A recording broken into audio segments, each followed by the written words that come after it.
This file from the scorching summer of 1968 brings us to the cracked earth of an El Paso, Texas baseball diamond, where a group of young friends' evening game erupted into an encounter that would reshape their understanding of what they knew to lurk in the desert darkness. You're browsing the Cryptid Archives, narrative short stories based on real cryptid encounters, presented by Cryptids Across the Atlas.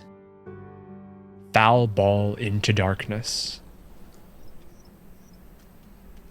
El Paso in 1968 was a patchwork of cultures and contrasts, a border town where the modern world rubbed shoulders with time-honored traditions. In our predominantly Hispanic neighborhood near Richmond Avenue, life revolved around family, faith, and the searing heat that baked the desert soil into submission. But for us kids, summer meant one thing above all else: baseball. The field was our sanctuary, a place where we could forget about the war playing out in the grainy black and white on our television screens and just lose ourselves in the simple joy of a bat meeting a ball. We were a ragtag bunch, more brothers than teammates. There was my cousin Tommy, who at 15 fancied himself our leader, Joey Martinez, quick to anger but quicker to laugh, Miguel Flaco Ramirez, who could outrun anyone in the neighborhood, David Garcia from next door, my fellow monster movie aficionado, and a handful of other neighborhood kids who rotated through our nightly games. That evening started like any other, with the low sun still scorching the base paths as we took our positions. The air was heavy with the scent of creosote and the distant hum of the freight train that ran parallel to the field, a constant reminder of the city's industrial heartbeat. As I took my place on the pitcher's mound, I couldn't shake the feeling that something was different, though. The cicadas and coyotes that usually provided a sunset soundtrack had fallen oddly silent. Now, the first sign of trouble came with a foul ball. Joey was at bat, his stance more bravado than skill, if you know what I mean. When my pitch connected with his bat, that ball went sailing, a high arc that cleared the chain-link fence and disappeared into the scrub by the train tracks. Annoyed groans erupted from our small team, but Tommy was already jogging toward the fence.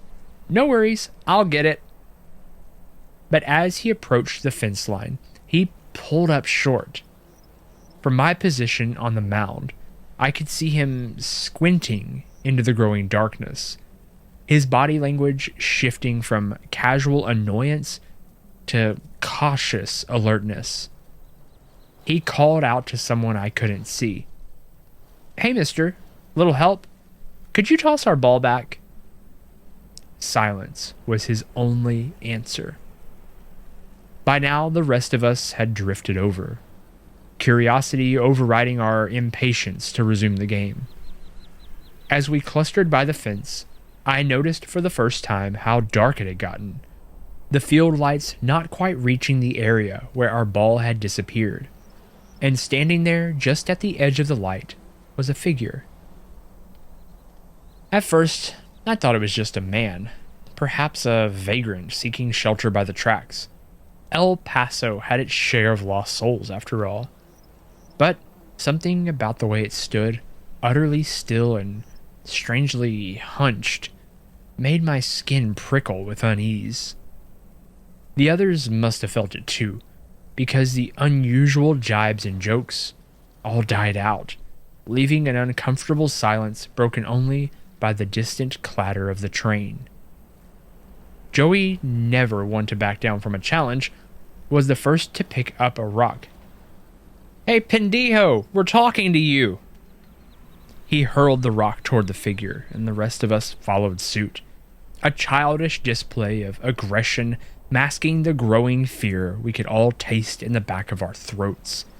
And that's when it moved. It was a fluid motion, a ripple of muscle beneath fur, as the figure dropped to all fours and turned toward us. In the sickly yellow spill of the field lights, we saw it clearly for the first time, and it was like no animal any of us had ever seen. The face was canine, but grotesquely elongated, with a snout filled with teeth that glinted wetly in the artificial light. Its body was powerful, shoulders rippling as it moved, its form streamlined, but far too large to be a coyote or even the biggest feral dog you could imagine. But it was the eyes that froze me in place, twin ember lamps that reflected the light with this feral ferociousness. But it was those eyes that froze me in place, twin amber lamps that reflected the light with a feral anger boring into us with undisguised malice. In that moment, the warm evening turned icy, a primordial terror gripping us as we understood on some instinctual level that we were in the presence of a predator. The creature's form was ebony against the night, making it hard to gauge its size, but one thing was certain: the fence between us suddenly felt very flimsy indeed. It was Tommy who broke the spell with a panicked shout, "Hombre lobo!" The term, Spanish for werewolf, shattered our paralysis, and we ran, sneakers slapping against the asphalt, hearts drumming against our ribs. But even as we fled, a sound rose up behind us that I will never forget. A cross between a wolf's howl and the scream of twisting metal, a primal cry that vibrated in my very bones. It seemed to come from everywhere and nowhere all at once. But even as we fled, a sound rose up behind us that I will never forget. It was like a cross between a wolf's howl and the scream of twisting metal, a primal cry that vibrated in my very bones. It seemed to come from everywhere and nowhere all at once, spurring us to run faster, to scatter to the illusion of safety our individual homes provided. When I reached my house, my mother took one look at my ashen face and began to pray, her hand reaching for the holy water that sat on our shelf. That night, she blessed every threshold, her whispered prayers a counterpoint to the keening desert wind outside. In the morning light, with adrenaline faded, it was tempting to dismiss the events of the night before as some shared hallucination born of too many monster movies in the desert heat. But the fear in my mother's eyes as she traced the sign of the cross on our doors and windows told a different story. One passed down through our family's history of creatures that stalked the spaces between civilization and the outer banks of the desert. In the days that followed, we tried to make sense of what we'd seen. David insisted it had to be a werewolf, like in the old Universal movies we'd loved. But even at just 11, I knew what we'd encountered was no Hollywood creation. There'd been an ancient, odd way of this thing, with its glowing eyes, a sense of something that had walked this earth way before the first turn of a film reel. We returned to the field, of course, driven by the stubborn resilience of youth and the need to reclaim our territory. But the games were shorter, ending well before the sun could dip below the horizon. None of us wanted to be the last one to bike home, to pedal furiously through the gathering darkness with the memory of that howl echoing in our ears. As the summer wore on, we started hearing stories from other kids in the neighborhood. Things like pets going missing, or strange tracks found in gardens, or some kind of image of a shadowy figure glimpsed in the alleyways after dark. None of us ever spoke directly of what we'd seen, but a shared knowledge hung between us, a grim certainty that we were no longer alone in our nighttime world. Even now, more than 5 decades later, the memory of the night remains seared into my mind with such clarity that it defies the passage of time. I've spent years researching, trying to understand what we saw. I've pored over old newspapers in the library basement, searching for any mention of strange sightings or unexplained animal tracks in the area. I've reached out to other witnesses, first through carefully worded classified ads, later through the power of the internet. And what I've learned has only deepened the mystery. Ours was not an isolated incident. Across El Paso, across Texas, heck, even across the world, there are stories of creatures that defy easy categorization.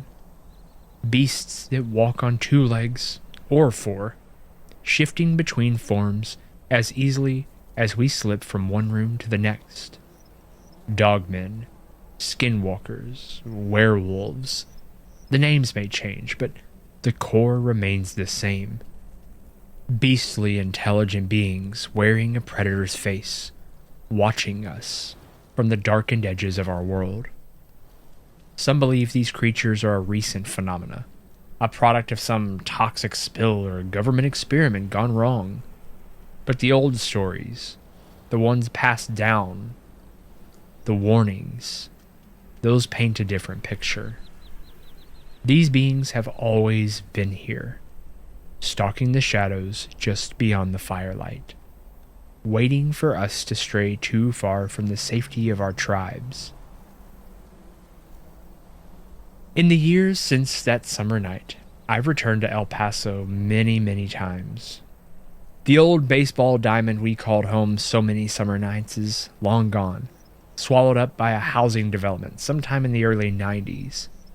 The train tracks remain, a stubborn reminder of the city's industrial roots, but the wilderness they once cut through grows smaller and smaller. But on those nights when the sun sets and the moon hangs low, I find myself drawn back to those old haunts, my feet tracing the path of that long-ago flight. I stand at the edge of what was once wild country, staring into the shadows between the streetlights, wondering if those amber eyes still watch from the darkness. The rational part of my mind knows that the creature from that night has likely long since moved on, seeking new hunting grounds in the vanishing wild spaces of the Southwest. But another part of me, the part that remembers the primal terror of that howl, knows that such beings do not simply disappear. They adapt. They hide. They find new dark shadows to inhabit. We may have paved over the wild spaces, put in streetlights, and built our suburbs on the bones of the untamed land, but in the hidden heart of every town, in the darkness between one streetlight and the next, there are still things that walk on 2 legs. Well, until they don't.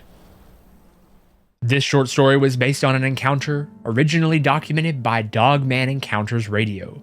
Links to the original encounter, along with our other cryptid content, can be found below. And what do you make of the creature's just brazen behavior that night? Despite being a populated area, it seemed unafraid of human attention. It leads one to wonder how many different times over the years such a creature may have used the sprawling network of alleyways, abandoned lots, and drainage culverts that cross the city to move around unseen through shadowy places. There's a long history of strange sightings in the liminal spaces where city meets desert in the Southwest. From the skinwalkers of Navajo tradition to the more recent rash of chupacabra sightings, there seems to be something about these borderlands that attracts or perhaps manifests the unexplained. As we press deeper into the desert, is it possible we'll keep stumbling on more of these things? Or is this just a trick of the light and the way the desert darkness settles over the land? Let me know what you think in the comments below. If you enjoyed this encounter, please consider leaving an honest review. It helps other cryptid enthusiasts find these stories of the unexplained.